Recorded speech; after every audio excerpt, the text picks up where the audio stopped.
आपके साथ में श्वेता गर्ग और आप देख रहे हैं एबी स्टार न्यूज और वक्त हो चला है देश दुनिया की तमाम बड़ी खबरों का। पहली खबर देहरादून से है, जहां उत्तराखंड भाजपा टिकट के दावेदारों पर आज लेगी फैसला। जब भाजपा मुख्यालय देहरादून में आज चुनाव संचालन समिति की होगी बैठक, जहां नगर पालिका और नगर पंचायत अध्यक्ष पद के प्रत्याशियों पर होगा मंथन, जहां हाईकमान को भेजा जाएगा महापौर के लिए गठित 3 नामों का पैनल। वहीं हाईकमान की मोहर लगने के बाद दावेदारों की होगी घोषणा, जहां जिताऊ प्रत्याशियों के लिए पार्टी की ओर से किया गया है विचार विमर्श, जहां पर्यवेक्षकों, विधायकों और जिला संगठन के पदाधिकारियों ने किया है विचार विमर्श, जहां पार्टी ने राज्य के सभी निकायों के लिए 3 नामों का पैनल गठित किया है। जहां चुनाव संचालन समिति की बैठक में सभी पैनलों पर एक बार फिर से की जाएगी चर्चा। इस वक्त की बड़ी खबर आपको देहरादून से बताई जा रही है, जहां पर आज बीजेपी की एक बैठक होने वाली है, जहां पर जिताऊ उम्मीदवारों को लेकर आज ये बैठक की जाएगी, जहां 3 नामों का पैनल जारी किया गया है, जिसमें इसमें हाईकमान की मुहर लगने के बाद दावेदारों की घोषणा की जाएगी। और इस खबर पर ज्यादा जानकारी के लिए हमारे साथ हमारे bureau chief Ajay Pandey line पर जुड़ चुके हैं। तो अजय जी, जिस तरीके से आज ये बैठक होने वाली है, उसमें क्या कुछ अपडेट मिल पा रहा है? देखिए श्वेता, उत्तराखंड में 107 नगर निकाय हैं, जिनमें से 100 नगर निकायों में निर्वाचन होना है। 3 नगर निकाय ऐसे हैं जहां पर निर्वाचन नहीं होता है, बद्रीनाथ, केदारनाथ और गंगोत्री में। और बाकी के नगर निकायों में कोर्ट में मामला है और परिसीमन नहीं होने की वजह से वहां पर चुनाव नहीं होना है। बीजेपी की ओर से इस निकाय चुनाव में जीतने के लिए सभी तरह से अपनी तैयारी की गई है पहले से, और अब उम्मीदवारों के नाम पर अंतिम सूची तैयार की जा रही है। हालांकि जो पर्यवेक्षक बनाए गए थे, उन्होंने अपनी रिपोर्ट यहाँ प्रदेश नेतृत्व को सौंप दिया है।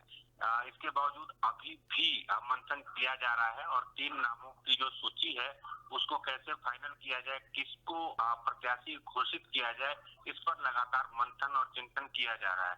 देखिए, सभी नगर निकायों में जो मुख्य पद है, यानी कि मेयर का पद है, नगर पालिका अध्यक्ष का पद है, नगर पंचायत अध्यक्ष का पद है, यहाँ पर ज्यादा गहमा गहमी का माहौल है, क्योंकि यहाँ पर एक एक सीट पर कई दावेदार सामने नजर आ रहे हैं। तो ऐसे में बीजेपी को काफी मशक्कत करनी पड़ रही है।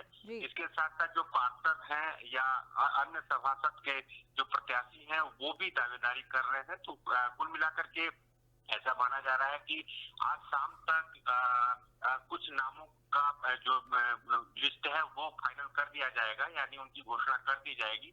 लेकिन जो मेयर के पद हैं, यानी महापौर के जो पद हैं, वहां पर अभी ज्यादा बीजेपी के वरिष्ठ नेताओं को चिंतन और मंथन करने की जरूरत है। और यहाँ इस समय बीजेपी प्रदेश मुख्यालय में काफी गहमा गहमी का माहौल है। हालांकि पिछले कई दिनों से इस तरह का माहौल यहाँ पर देखा जा रहा है। जी अजय जी, जिस तरीके से आज ये जो पैनल को लेकर आज चर्चा होने वाली है, बैठक होने वाली है, जो इन 3 नामों का जो पैनल तैयार किया गया है, इसमें क्या पुराने प्रत्याशियों को ही इसमें जगह दी जाएगी या कई कुछ नए चेहरे भी इसमें शामिल हो सकते हैं? देखिए श्वेता, राजनीतिक दल में शामिल हर एक सदस्य, हर एक पदाधिकारी के मन में ये भाव होता है कि जब चुनाव का समय आए तो उसको पार्टी की ओर से नेतृत्व करने का मौका मिले, यानी उसको प्रत्याशी बनाया जाए। यही वजह है कि बीजेपी में एक एक सीट पर कई दावेदार हैं, कई पुराने चेहरे हैं जो निवर्तमान में है, उस पद पर वो रहे हैं और वो भी दावेदारी कर रहे हैं। इसके अलावा नए चेहरे काफी संख्या में यहाँ पर देखने को मिल रहे हैं। तो वो भी अपनी दावेदारी को पुख्ता करने में जुटे हुए हैं। हर तरह से वो भी जुगत लगा रहे हैं कि जनता के बीच उनकी काफी अच्छी बैठ है, पकड़ है और पार्टी की नीति और साथ वो लंबे समय से पार्टी से जुड़े हुए हैं। तो ऐसे में अब प्रत्याशी बनाने का जो मौका है अब उनको मिलना चाहिए, उनको प्रत्याशी बनाया जाए। तो देखने वाली बात होगी कि बीजेपी किसे प्रत्याशी बनाती है। नए चेहरों को तवज्जो दी जाती है या कुछ जगह पर, कुछ सीटों पर पुराने चेहरों को ही रिपीट किया जाता है। लेकिन इस समय बीजेपी के जो वरिष्ठ नेता हैं, उनके सामने काफी इस समय दुविधा की स्थिति है, क्योंकि जो पुराने चेहरे रहे हैं, जिनको पहले प्रत्याशी बनाया गया था, वो चुनाव जीते थे, और जी। कई ऐसे रहे हैं जो चुनाव नहीं जीत पाए थे, दूसरे नंबर पर रहे थे, वो भी अपनी दावेदारी कर रहे हैं। लेकिन तमाम जगह पर ऐसा देखने को मिल रहा है कि जो जो नए लोग हैं, जी। वो अपनी दावेदारी को और मजबूती से यहाँ पुख्ता करने में जुटे हुए हैं। जी, बहुत बहुत शुक्रिया अजय जी हमारे साथ इस खबर पर जुड़ने के लिए। तो ये थे हमारे ब्यूरो चीफ अजय पांडे, जिन्होंने बताया कि आज बीजेपी की एक बैठक होने वाली है, जो नगर निकाय चुनावों को लेकर ये बैठक की जाएगी, और इसमें 3 नामों के जो पैनल तैयार किया गया है उसको भेजा जाएगा, और उसके बाद शाम तक अंदाजा लगाया जा रहा है, अनुमान लगाया जा रहा है कि शाम तक उन नामों का ऐलान हो सकता है कि किनको इस नगर निकाय चुनाव में प्रत्याशी बनाया जाए।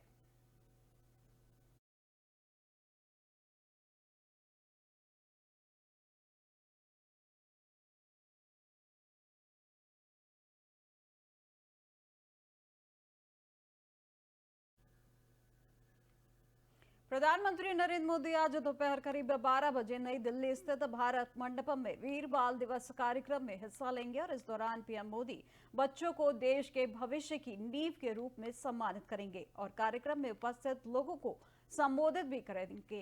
वहीं प्रधानमंत्री सुपोषित पंचायत अभियान का शुभारंभ करेंगे, और इस अभियान का उद्देश्य पोषण संबंधी सेवाओं के कार्यान्वयन को सुदृढ़ करके और सक्रिय समुदाय की भागीदारी सुनिश्चित करके पोषण संबंधी परिणामों और कल्याण में सुधार करना है। आपको यह भी बता दें कि युवा लोगों को जोड़ने, इस दिन के महत्व के बारे में जागरूकता बढ़ाने और राष्ट्र के प्रति साहस और समर्पण की संस्कृति को बढ़ावा देने के लिए देश भर में कई पहले भी शुरुआत की जाएगी। वहीं पर माय गवर्नमेंट और माय भारत पोर्टल के जरिए इंटरैक्टिव क्विज सहित ऑनलाइन प्रतियोगिताओं की एक श्रृंखला आयोजित की जाएगी, जहां विद्यालयों, बाल देखभाल संस्थानों और आंगनवाड़ी केंद्रों में कहानी सुनाना, रचनात्मक लेखन, पोस्ट बनाना जैसी दिलचस्प गतिविधियां भी आयोजित की जाएंगी। आज प्रधानमंत्री मोदी दोपहर 12 बजे कल्याण मंडपम में कार्यक्रम में हिस्सा लेंगे, जहां पर उन्होंने तमाम योजनाओं के संबंधित में जनता को संबोधित भी करेंगे, और इसके चलते आपको बता दें कि सुपोषित से संबंधित एक योजना को भी, पंचायत अभियान का भी शुभारंभ करेंगे। और इस खबर पर ज्यादा जानकारी के लिए हमारे ब्यूरो चीफ कमल सेठ जुड़ चुके हैं। तो कमल सेठ जी, जिस तरीके से आज यहाँ पर प्रधानमंत्री मोदी का जो कार्यक्रम है दोपहर 12 बजे से, उसके संबंध में क्या कुछ जानकारी मिल पा रही है?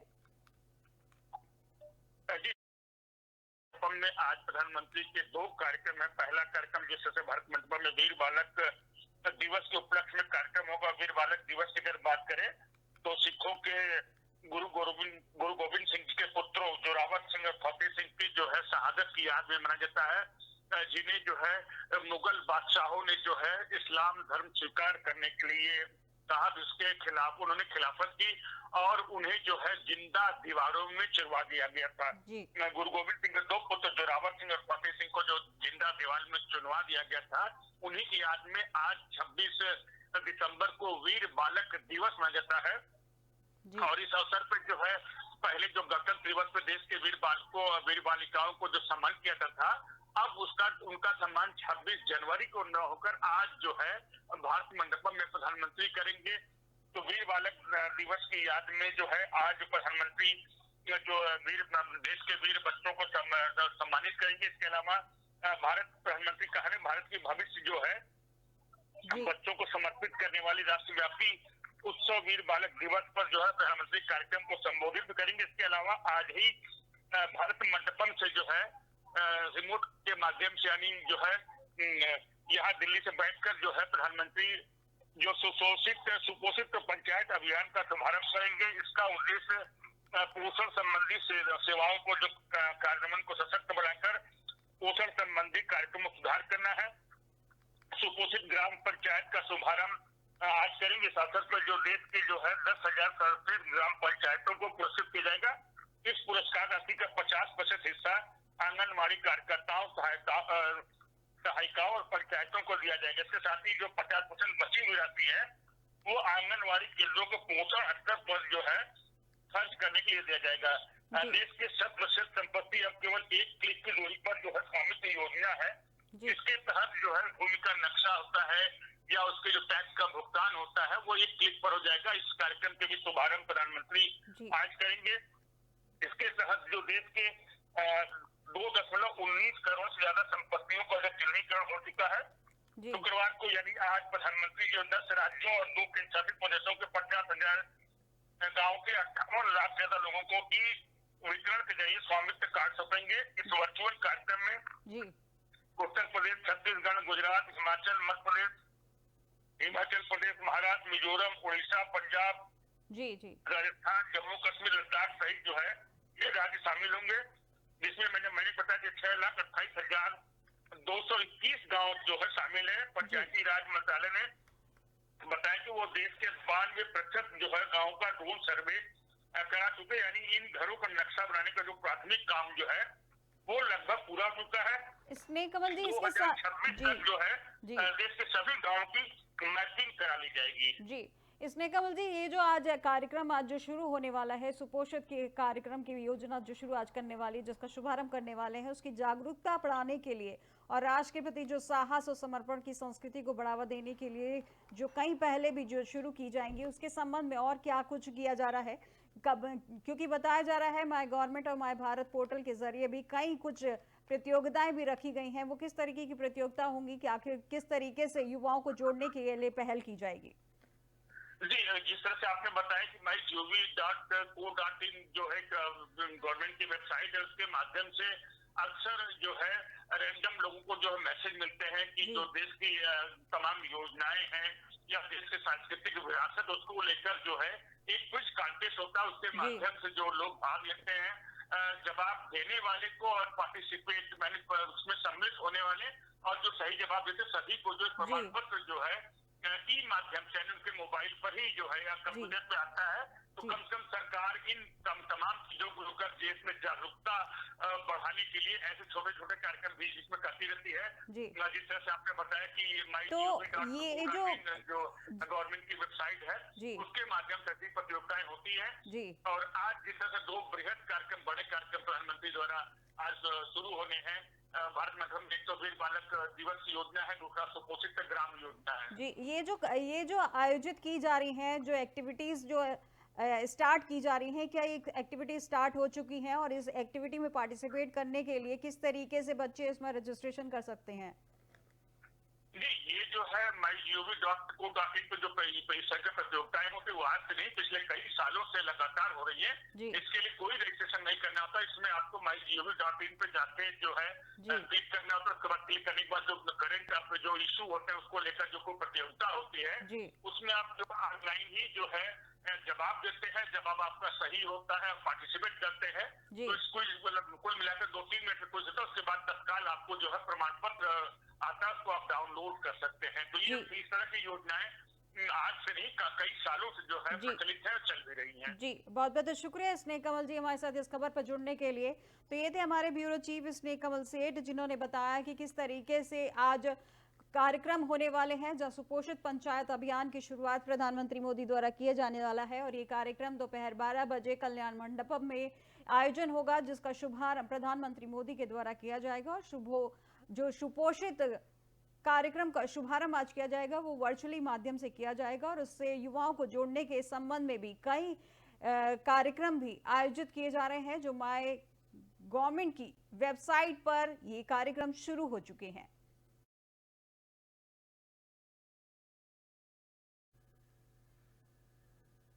आज से कर्नाटक के बेलगावी में कांग्रेस की कार्य समिति की नव सत्याग्रह बैठक होने वाली है और इस 2 दिवसीय बैठक में कांग्रेस भाजपा को कई सारे मुद्दों पर घेरने की रणनीति तैयार करने वाली है।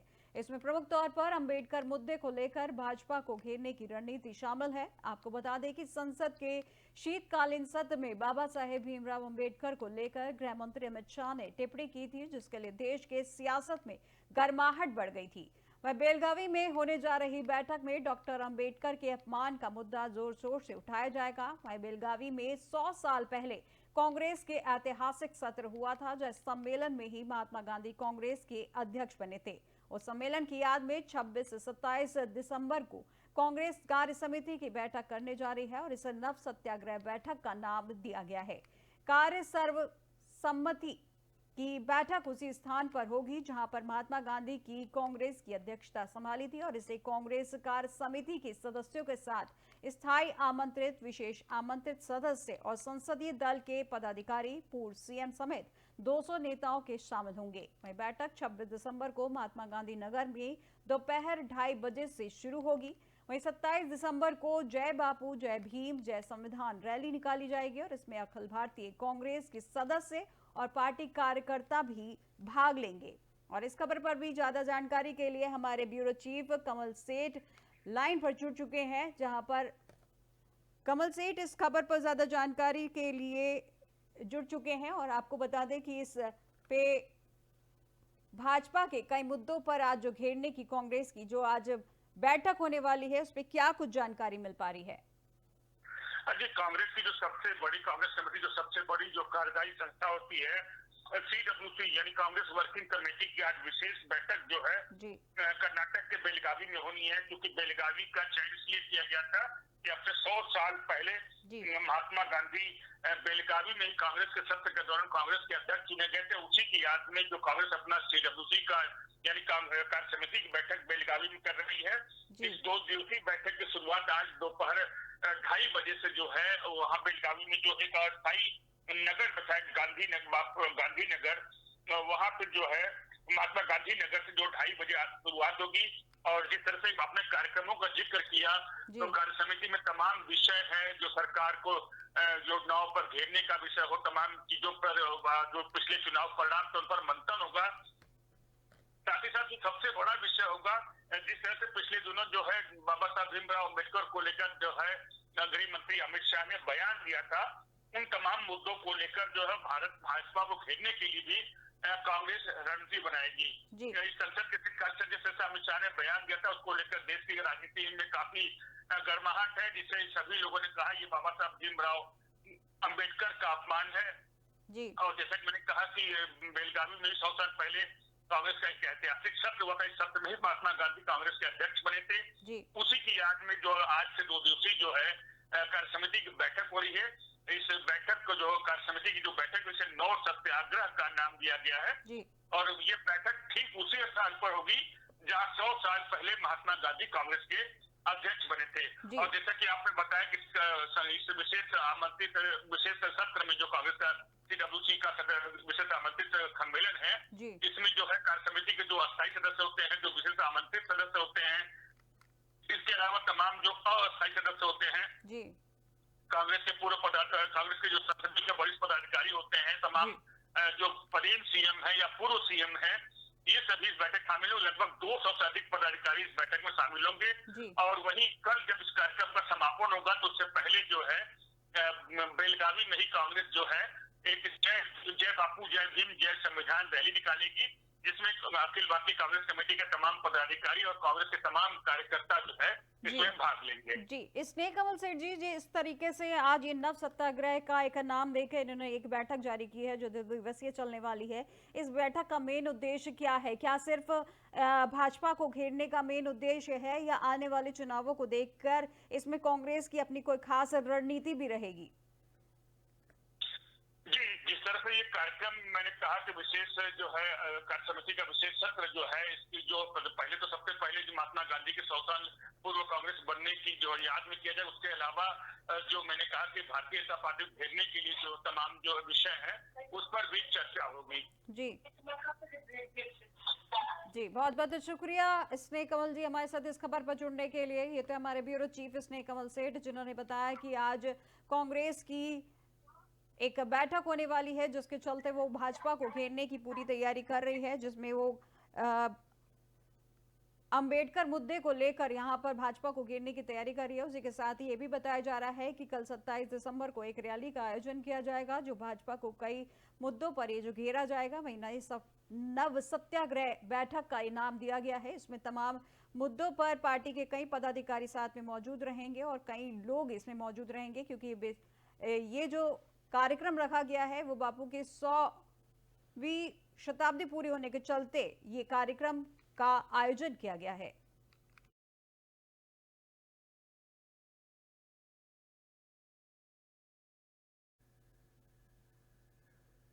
दिल्ली के कुछ इलाकों में कोहरे की चादर 60 डिग्री सेल्सियस तक पहुंचा है तापमान, जब विजिबिलिटी हुई है बेहद खराब, जहां पर 2 दिन के लिए आईएमडी ने जारी किया है अलर्ट। राजधानी दिल्ली और एनसीआर के कुछ इलाकों में बीते मंगलवार शाम को हुई तेज बारिश के बाद तापमान अचानक लुढ़क गया है, जहां ठंड और कोहरे में दिल्ली पूरी तरह से लिपट गई है। लोग ठंड से बचने के लिए रूम हीटर का इस्तेमाल करने लगे हैं और सड़कों पर लोग अलाव भी जला रहे हैं।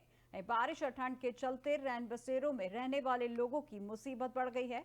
मौसम विभाग के मुताबिक सुबह स्मॉग के साथ साथ ज्यादातर इलाकों के मध्यम स्तर का व कुछ इलाकों में घना कोहरा हो सकता है, जहां अधिकतम तापमान 22 डिग्री सेल्सियस और न्यूनतम तापमान 8 डिग्री सेल्सियस रहने की संभावना है। इसके साथ ही आज रात फिर से बूंदाबांदी के आसार हैं और कल यानी 27 दिसंबर को मध्यम दर्जे की बारिश हो सकती है। वहीं अधिकतम तापमान 21 डिग्री और न्यूनतम तापमान 8 डिग्री रह सकता है।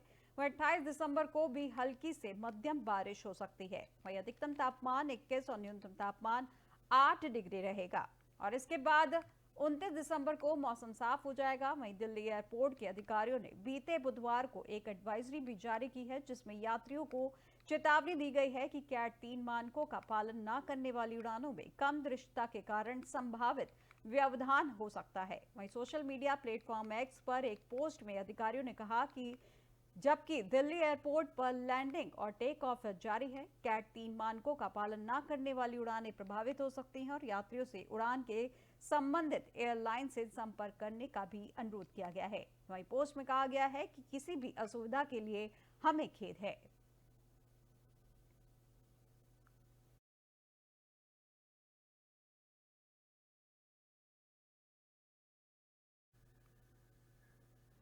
अब खबर नवी मुंबई से है, जहां वाशी के एपीएमसी मार्केट के इलाके में आग लग गई और ये आग एक निर्माणाधीन साइट में फैल गई है, जिसमें हवा का धुआं उठने लगा है। और घटना की सूचना मिलने के बाद फायर ब्रिगेड की गाड़ियां मौके पर पहुंच गई हैं और आग पर काबू पाने के प्रयास जारी हैं। आग लगने के सही कारण अभी पुष्टि नहीं हो पाई है और फिलहाल किसी के हताहत होने की खबर नहीं है। वहीं दमकल कर्मी आग पर काबू पाने और इमारतों के होने वाली किसी भी संभावित नुकसान का आकलन करने के लिए पूरी लगन से काम कर रहे हैं।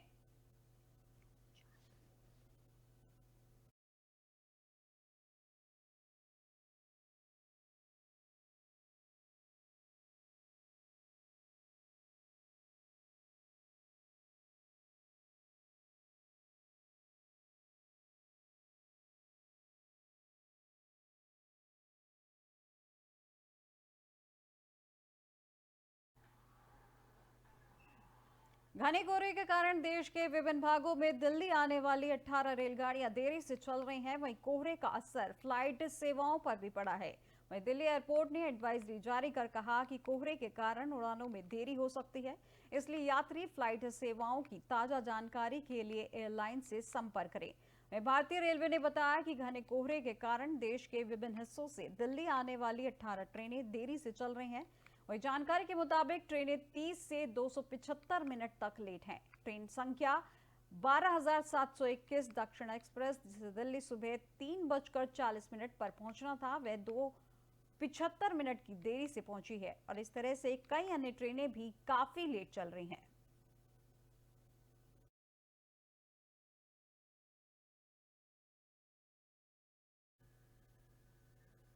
देश दुनिया की तमाम बड़ी खबरों में फिलहाल बस इतना ही और अधिक जानकारी के लिए देखते रहिए एबी स्टार न्यूज। नमस्कार।